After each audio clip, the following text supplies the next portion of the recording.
From Social Prosperity Partners, this is Community Catalysts. One word: transparency. If individuals and organizations adopted an attitude of transparency about their work, specifically in the nonprofit sector, we would move so far downfield in our work, in building the public trust. Welcome to Community Catalysts. I'm your host, Matt Lehrman, and this is the podcast where we explore what local leadership really looks like in communities across the country, not in theory, but in the real, everyday work of building trust, solving problems, and shaping a future that people from all walks of life can believe in and want to help build together. Whether you were elected, appointed, or hired to serve in a town, a city, a county, a school district, or if you lead through a nonprofit or a community-based organization, this podcast is for you. It offers insight, encouragement, and practical ideas from people who speak from their own firsthand experience and hard-earned expertise about what it takes to be effective and successful in civic leadership. My guest today is also a friend. John Scola, Senior Vice President of Advancement at the Boys and Girls Clubs of the Valley here in Phoenix, Arizona, and Chair of the Global Ethics Committee for AFP, the Association of Fundraising Professionals. I've invited him to join me to talk about his passion for elevating the conversation around ethics in fundraising. And that's not just as a professional standard or a tactic to be practiced, but as something that we might consider to be, well, a prime directive for sustaining public trust with implications that ripple throughout all aspects of civic life. John Scola, welcome to Community Catalysts. Matt, it's always so good to be with you. Thanks so much.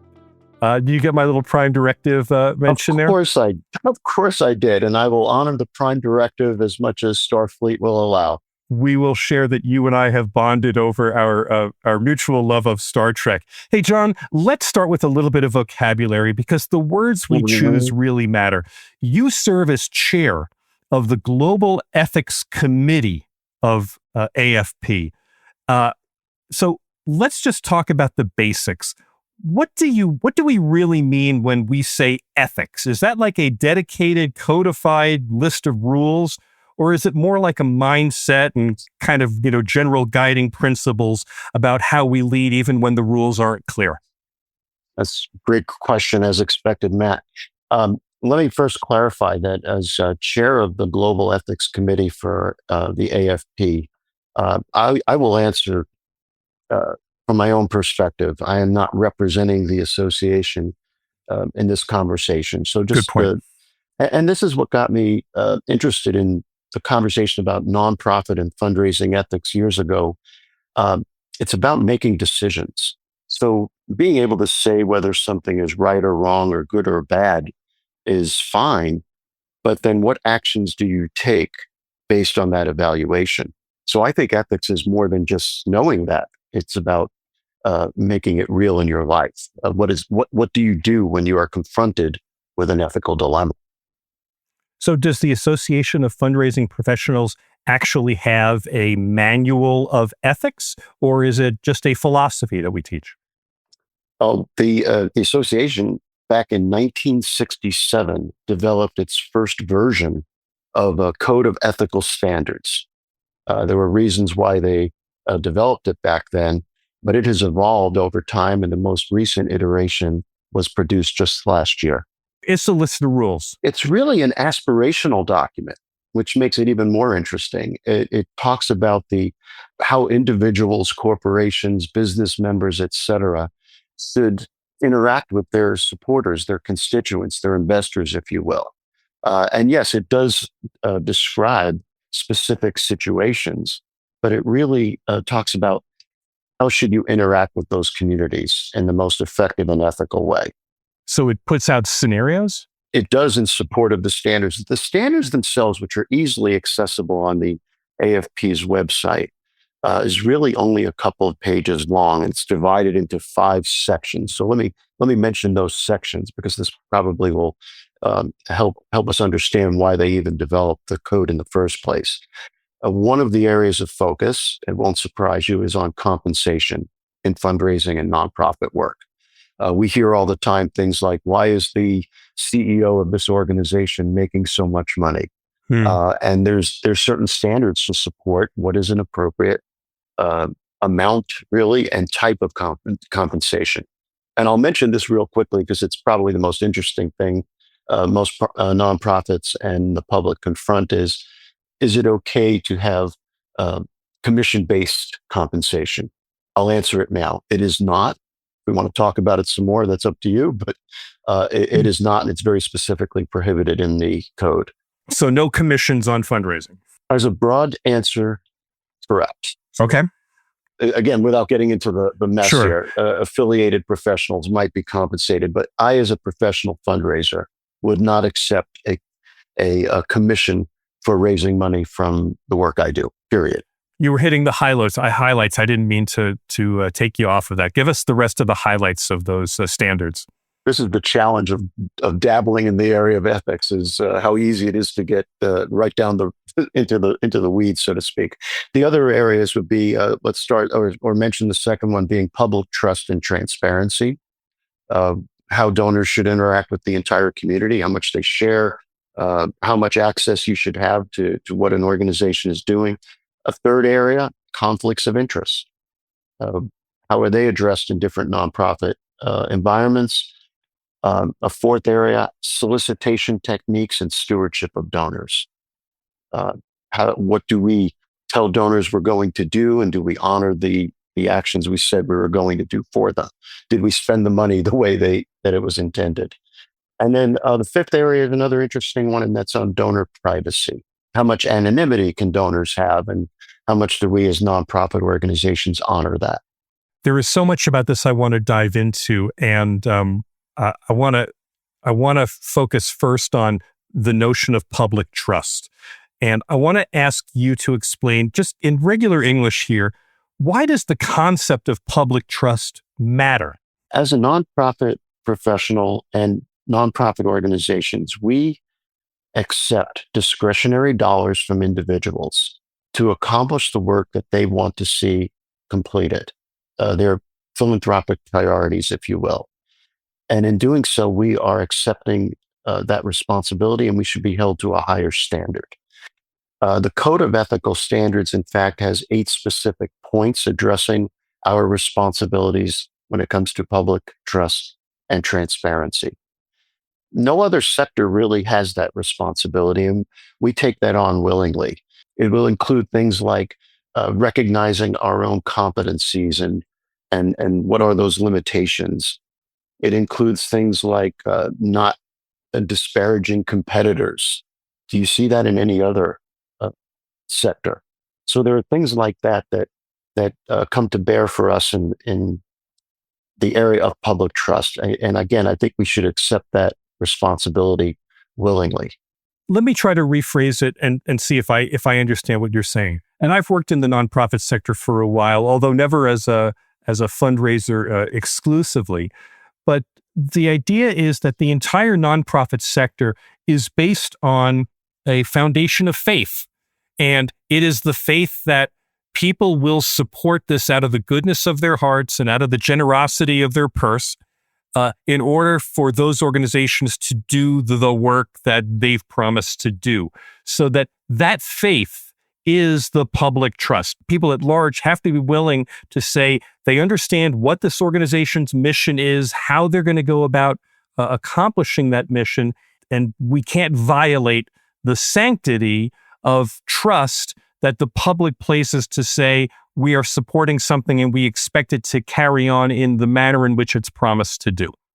Yeah, I agree with that. And think of it this way.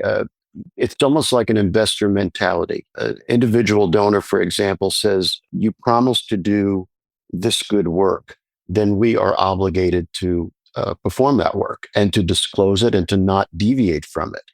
If I say, or if you as an organization, we as an organization say, we are going to accomplish this, we're going to feed so many people, we're going to house so many others, and we fail to do that, we need to be honest about it, but really we need to accomplish the goal that we set out to do in the first place. John, there's another element that isn't quite mentioned in this, which is the reason that nonprofits exist is because in the federal law, we as a society have identified that there are certain causes, and we designate them as 501c3 nonprofit organizations that become tax exempt.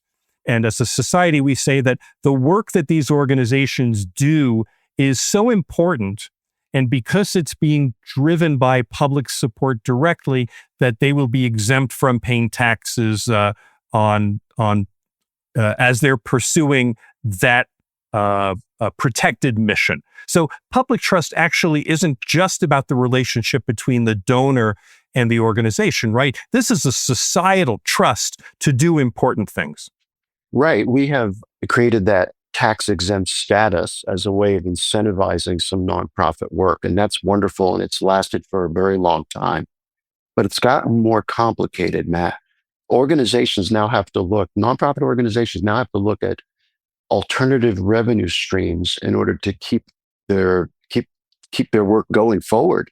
So there are some revenue streams that are not tax exempt that are actually a very different form of support. And an example would be charging membership to be part of an organization. That's not a tax deductible contribution. We have the complication now. The tax code is very specific about any benefit an individual or donor would get from contributing to, say, an event. So let's say you want to play in our golf tournament and you pay, let's make it a nice, easy $500 to play in our golf tournament. Your tax receipt is not for $500. It's for only the charitable portion of what you've paid. The charitable portion being that amount over the fair market value of the goods and services that you received. Which in this case might be things like green fees and a nice shirt and a sleeve of golf balls and cocktails after the event, whatever that might be. Exactly. John, you, as we were preparing for today, you said that when we talk about integrity, when we talk about trust like this, that it isn't just theoretical, but it's something that gets tested in real decisions and has real consequences. What's a moment from your experience that helped you discover the kind of leader that you wanted to be, something that tested your integrity? Well, this is far enough in the past, Matt, that I'm happy to talk about it, and it won't be obvious who I'm talking about because this is sensitive information, isn't it? Sure. I was working for an organization where the chair of the board, who's a volunteer, had solicited some items to benefit the organization. In this case, it was donated airline tickets. Of course, I was aware of that. I receipted the donation, and I found he was using them not only for his own individual travel, but he was sharing these free donated tickets with members of his family. And I was in an awkward spot because, for all intents and purposes, a nonprofit director, which I was, reports to the board of directors, and the head of the board of directors is the chair. And so essentially, my boss was doing something that was clearly unethical, if not illegal. And I had to decide how I handled that. I can tell you how I handled it. How did you handle that, John? Well, yeah, it's even difficult after so many years to talk about it, which is kind of phenomenal, a phenomenal revelation as I'm thinking about it.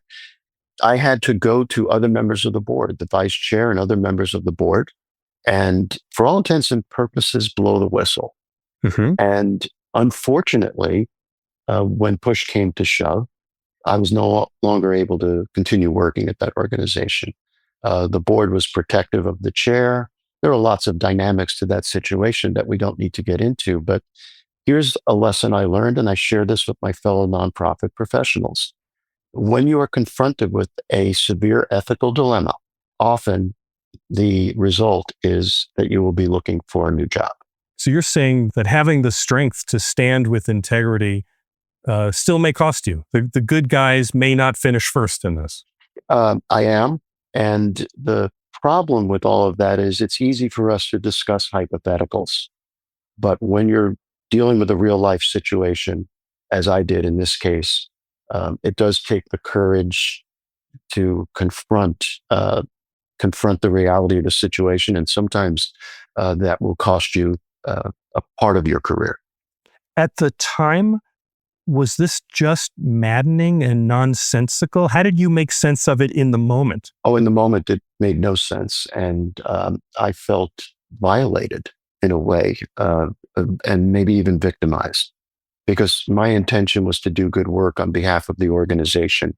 But when I was confronting that and trying to balance that against the actions of this particular chair, it was about as frustrating as it could be, and my stomach was in knots the entire time. And so many years have gone by, and now you look back at this with some amount of distance and perspective. And I wonder if you could go back in time and redo that moment, what would you do differently? Honestly, I don't know that I would take any different action, but perhaps the experience I've had over the years has confirmed for me that it was the right thing to do. And so, again, on this podcast, we're talking to people who are currently in leadership positions or emerging or aspiring to leadership positions. What's the takeaway? What's the advice that you give to someone who accepts a position and discovers that there's something going on that they think violates good ethics? That's the beauty of being part of a group like the Association of Fundraising Professionals. And to your point, I teach this topic frequently to AFP chapters and members. And I tell them, first and foremost, take a step back, ensure that you've got your facts right. Most times, folks confront what they think is an ethical dilemma, and it's not necessarily an ethical dilemma. It's a difference of opinion. And I think they should seek confidentially, preferably, the input from their colleagues. So I'll get a call every once in a while from someone who says, I'm confronting an ethical dilemma. We'll talk through it. And really, it's just a question of decision making. It's not really something that rises to the level of an ethical violation. We have to process that. But when you get to that point where you say, this is truly something where I have to be loud and proud about what you've observed, then it's time to take it to the appropriate person or body and report it. The AFP does have a process, and in fact, that's the committee I chair. The Global Ethics Committee is the one that considers potential violations of the Code of Ethics. I don't know if this is a fair question to ask, but can you share an example of a time when someone brought to you a question that they thought was an ethical question, and you kind of talked them off the ledge, and you said, no, that's a difference of opinion, but it doesn't rise to the level of being an ethical breach? Matt, yes, it's happened on several occasions. And this usually happens when funds are donated for a specific program or project. And let's say typically the executive director will decide that the funds can be used for something that looks like it might not be specifically for the benefit of that program. So a development director, that would be a fundraising director, might question whether that's appropriate. And what it comes down to then is, what was the donors or the collective donors' expectations about how the funds would be used? You see how complex that can be. What is the wiggle room you have with the funds, with the distribution of the funds when they've been received?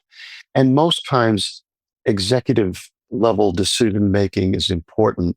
And if you're on the ground floor as a fundraiser, you may not appreciate that.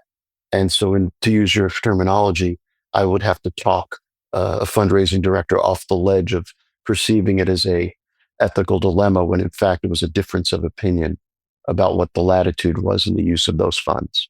John, let's turn this around a little bit, because we've been talking about this as is natural for people who work in nonprofits, and I worked in nonprofits for a large number of years. And so we the first thing we always talk about is this public trust, our relationship between the nonprofit organization and the donor. But there was something that you also told me as we were preparing for today, which is that we have to be aware that sometimes generosity can conceal personal gain and even manipulation. Talk to me about what ethics are in that kind of a scenario. Well, I love that question, Matt. And it's unfortunately one that a lot of nonprofit professionals confront regularly. There are individuals in the community who will try to leverage their relationship with a nonprofit organization, if you will, try to clean up their reputation. So a nonprofit organization might be confronted with the dilemma of accepting a large gift from someone with a, let's say, colored past or reputation, because they want to use the nonprofit as their way of improving their appearance in the community. There's no clear ethical guideline for that. If a known, let's say, or a convicted individual who served their time wants to make a large contribution to a charity to clean up their image, what is the obligation of the charity to accept or decline that gift? And often that's just a practical decision. It's not really an ethical one, but it's part of the public trust conversation, isn't it? Can we use a real life example? I'll suggest one. The Sackler family, the family that's behind the opioid epidemic and their big pharma company, the Sackler family has their name all over the Sackler Pavilion, and I think it was part of the Smithsonian, was part of other institutions. They gave a lot of money to cultural organizations. I hope I'm not misrepresenting that, but I've watched enough 60 Minutes episodes of this. I think I have the basic facts straight. This is the kind of example that you're saying is money that was earned legally, was subject to all kinds of lawsuits, and perhaps is subject to all kinds of societal pain. But somehow that money, as it goes into the nonprofit sector, somehow washes that family's name clean. That's kind of the point that you're making, right? That's a perfect example. Another one that comes to mind, again, not specific because it would be a little too insensitive. An individual who was guilty of sexual harassment, publicly known. When I say guilty of, I'm not talking about convicted. It's more about exposed as someone who typically committed acts of sexual harassment, wanting to make a contribution to a group that is serving, say, vulnerable women. Clearly, I say clearly, you would assume, perhaps, I think a rational person would assume that their desire to make that contribution is to clean up their image as someone guilty of sexual harassment. But then that organization has to determine are they comfortable with that role? Are they comfortable accepting that contribution? What does it do to the rest of the public trust that they need to defend other donors who have invested in that organization for different reasons, right? John, isn't the distinction here an overly simple one, which is, yes, as a nonprofit, we're willing to take money from whoever is willing to give it to us. However, we draw the line at giving you recognition for the contribution because, in essence, your brand, your name is tainted. It connotes something that that's inconsistent with how we position ourselves to the public. If you want to give your money to us, we're happy to take it as an anonymous gift or in the name of someone else, but we are not going to be the launderer of your name. Absolutely right, Matt. The easiest example on this is a tobacco company wanting to make a contribution to the Lung Association. The Lung Association simply won't accept it. They won't accept that contribution. There's no way you're going to clean up that. Well, keep in mind, by the way, that tobacco companies are legal companies. So They haven't even done anything illegal. They're simply trying to present a different image. Now, from the nonprofit perspective, you have to ask, well, how willing are we to go? How much does that next gift matter to us? That we'll take it under any circumstances, even if it means dancing with the devil, so to speak. Let's move forward a little bit, John. Talk to me about the responsibility of a fundraising professional. You are director of vice president of fundraising right now. And, in the moment, so you're not the CEO. In the moment, what have you learned over all these years about your responsibility in the moment to manage the ethics of how all of this work is done? Well, first and foremost, it's about having good communication with the donor and making it clear what's acceptable and what's not. And I've had multiple, I'll call them uncomfortable conversations with donors who have wanted to use donor advised funds in a way that is not ethical or acceptable. And the good news is that all of those conversations have gone well. Donors, by and large, have positive intent, and they appreciate when you point out to them that things might be right or wrong. So when I have had to tell a donor, no, I'm sorry, you cannot purchase your tickets to our gala event using your donor advised fund, at first they might be put off a bit. Why are you telling me no? Someone in my position doesn't like to tell a donor no about anything. But by doing so, I've been honest with them.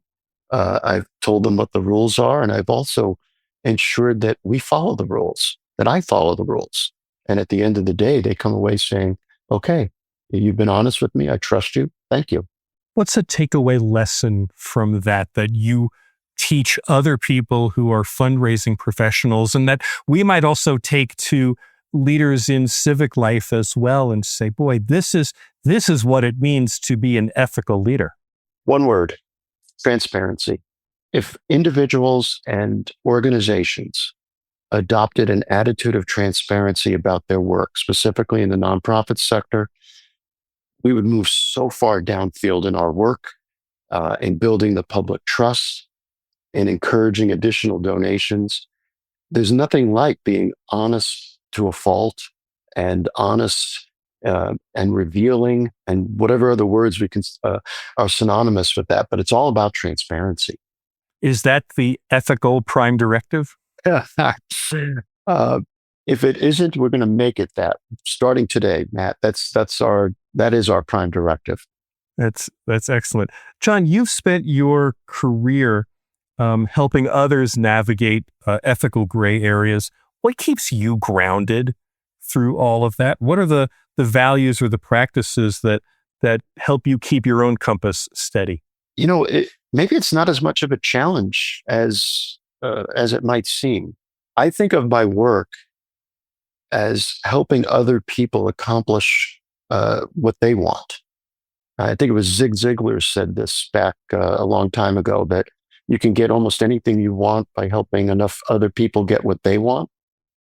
And my job as a fundraising director is helping individuals reach their philanthropic goals. And so a lot of folks think asking for money is really hard work, and I'm not suggesting it isn't. But at the end of the day, the joy I get from my work comes from knowing that if I ask someone for a gift and they give it, and we are doing good work with the contributions they've made, I've made them happy. John, I have one last question before we have to wrap up. We are living in divisive times. We live in times of economic uncertainty. You tell me, what gives you hope, and what do you see in the nonprofit sector that makes you excited and hopeful and proud for the future that we're heading towards? Well, I'm going to answer this two ways, Matt. First of all, I hear a lot that we live in uncertain times, and I almost want to respond and say, well, tell me when we've had certain times. It's almost hard to imagine. So part of me just says we'll always have some issue to confront, some problem in our society, and divisiveness and so on. But what really does give me hope as a nonprofit fundraising professional is that the generosity across the country is constantly increasing. The most recent report from Giving USA, which is the authority on philanthropic giving, shows that we've reached a record. We've reached an all-time record in the amount of philanthropic dollars contributed across the country. And to feel even better about that, the vast majority of those contributions come from individuals. People like you and me who've decided they trust nonprofit organizations and they want to help build a better community. John Scola, thanks so much for visiting with me, and thanks for being open to this conversation. I really appreciate it. It's great to visit with you. I've had a great time. Thank you, Matt. Thanks again to my guest, John Scola, Senior Vice President of Advancement at the Boys and Girls Clubs of the Valley and Chair of the Global Ethics Committee of AFP, the Association of Fundraising Professionals. If you found this conversation valuable, please follow the show and leave a review on Apple Podcasts or wherever you're listening. Your feedback helps other community leaders find this space for shared learning and leadership. Community Catalysts is edited by Nick Living the Dream Tantillo. Our executive producer is John Little. I'm Matt Lehrman of Social Prosperity Partners. If you have a question, a comment, or an insight to share, I'd love to hear from you. Reach me at 602-688-2724 or Matt, M-A-T-T, at socialprosperity.us. And if you or someone you know has real-world experience in community leadership, check out the podcast guest link in the show notes. We're always looking for people with stories to share, questions to explore, or perspectives that can inspire others on a similar path. Now, here's a final thought before we go. Today's conversation with John Scola reminds us that ethics isn't just a professional standard, it's a civic responsibility. In the nonprofit world, generosity and trust are deeply connected, and in municipalities and school districts, authority and trust are just as closely linked. In both spaces, ethics isn't just knowing what's right, it's the courage to act on it. And when leaders model that courage, they help build the public trust every strong community depends on. Because in the end, integrity isn't just about doing things the right way. It's about leading in a way that others can recognize, respect, and trust as grounded in real values, not values performed, but values truly held. Thanks for listening. We'll be back soon with another Community Catalyst.